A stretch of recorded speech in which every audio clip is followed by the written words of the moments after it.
If you're new to lymphatic drainage, or you've been doing lymphatic drainage for a while and you're not seeing the results, you gotta watch this video because it really boils down to 3 things. When we're doing lymphatic drainage, we absolutely need to make sure that we're implementing these 3 things in order to get the best results. And unfortunately, over social media, even in descriptions, like when you buy a dry brush, you're not given the right instructions, so it's no wonder it's not working. So, in this video, what we're gonna do is we're gonna talk about the 3 principles that we always need to apply when doing lymphatic drainage to get the best results. Now you're gonna wanna stay till the end because I'm gonna give you an analogy that is going to make it so simple to remember that you're always gonna get great results. All right, let's dive in. The very first thing that we always have to keep in mind is the order in which we do it. What do I mean by that? Well, it's where we start and where we move to. Order always starts at our termini. Now, if you don't know what I'm talking about or what the termini is, go and watch the termini video. We'll put a link either up in the corner or down below for you to watch that because this is where all of our lymphatic fluid drains. So, if this is where it drains, we gotta make sure that this is capable of taking on fluid. If it's congested, it doesn't matter what you're doing, it's not gonna be able to drain. So you're just gonna continue to have a backup of fluid. So the first thing is we start at our termini. The next order that we do is the next closest lymph node or lymph vessel to the termini. So if we want to drain our head and neck, we're going to go to the tonsils. If we want to drain our arm, we're going to go to the apical node, then the armpit. If we want to drain our legs, we would then go apical, armpit, cisterna chyli. So we got to make sure that we're going in the right order for the fluid to be able to drain. Number 2 is the direction, meaning where are we influencing the fluid to move to? So an easy way to remember this is we always want to influence the fluid to drain towards our termini.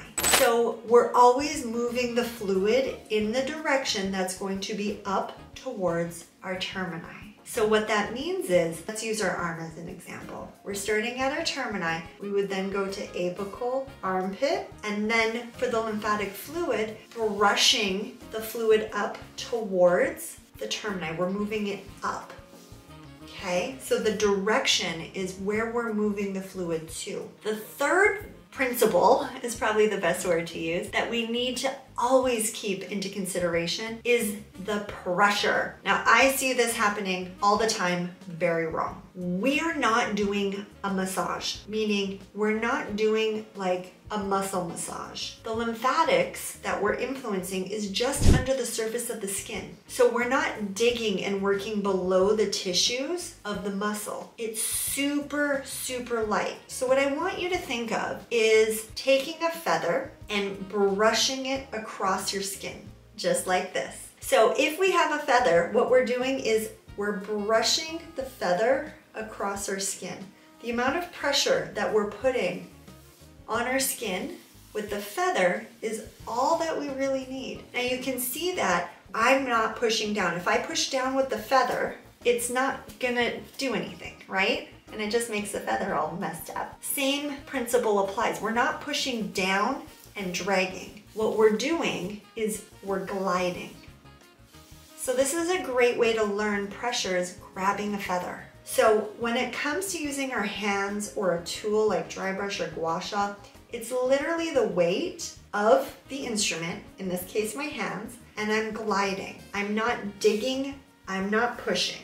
So those 3 principles are so important. And I usually find that when somebody's not getting results, it boils down to them not implementing correctly one of those 3 principles. Now, if all of those principles are being applied correctly, right order, right location, right direction, right pressure, then there's likely another issue with another drainage pathway like gut or liver. It could be kidneys, or it could be that you had surgery and your lymphatic system is different. It needs to compensate, so you need to do things a little bit differently. Now, the analogy that I use that I absolutely love, and I have a couple different ones, but I'm gonna share with you the analogy that a good colleague of mine shared with me years ago, Kelly Kennedy. It's using traffic as a means of visualizing how we move the lymphatic fluid. So imagine a traffic jam, okay? At our termini, if there is a traffic jam, or if our termini is a toll booth, we have to move the fluid here before we can move the fluid in our fingers or our toes. So if I'm congested here and I have congestion all the way down to my fingers, if this is an actual traffic jam, we're not able to move the car at the back of the line, meaning at my fingers or my toes, if I'm congested all the way up to here. What that means is, in order to get traffic moving, we have to start moving the cars at the front of the traffic jam. Same thing with lymph. We have to move lymph at the front of the line before we can get to the back of the line. So when I see people starting at the back of the line with dry brushes and pulling all the way up, you're actually not draining the fluid. What you're doing is you're causing more of a congestion.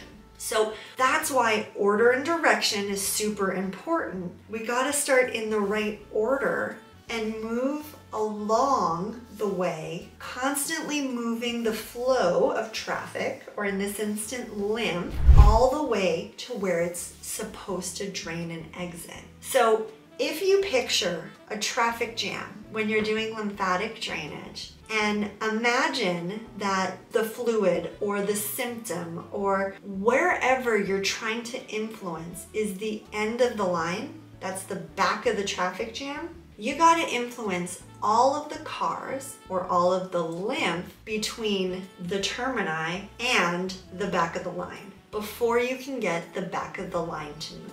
This analogy works so well for me and so well for all of my clients. Like I said, I'll share some other analogies in other videos, but implement those 3 principles and I guarantee you're gonna get better results. So just a recap, order is very important. You always start at the termini and then work your way down to your fingers, your toes, or work your way up to the top of your head. We're working further away from the termini. Number 2 is direction. The direction is we're always moving the fluid towards the termini. And number 3 is the pressure. We're not digging, we're not scraping, we're not doing any of that. It's literally the weight of the tool we're using gliding across our skin. Because remember, 70% of our lymphatic fluid is just below the surface, so it doesn't take a whole lot of pressure to influence change. Let me know below if that makes sense and how much better your results are, because I'm pretty positive that you're gonna get better results when you apply these 3 principles. And don't forget to subscribe, because I'm gonna continue to give you guys very useful, very applicable tips and tricks to supporting your body's drainage path.